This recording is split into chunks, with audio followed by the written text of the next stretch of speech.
Ayan na. Excited siya oh. Magsiset up na ng Christmas tree.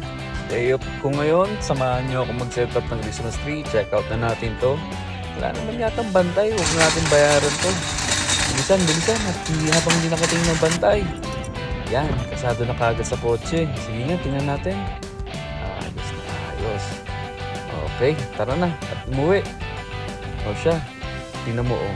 Meeting tagumpay. Hindi binayaran ng Christmas tree. Oh. Sa inyong kaalaman, tunay na Christmas tree ho yan. Hindi yan yung artificial. Mabango naman kasi. Yun nga lang, mahal. Pero okay lang. First Christmas ng aking pamilya dito sa Canada. Kaya I don't mind spending money for a Christmas tree. Experience din ito para sa amin. So, talagang special tong Pasko na to para sa akin. Kaya, fresh Christmas tree ang ating isi-set up. Tingnan mo nga naman, oh. Ayan, oh. Merry Christmas!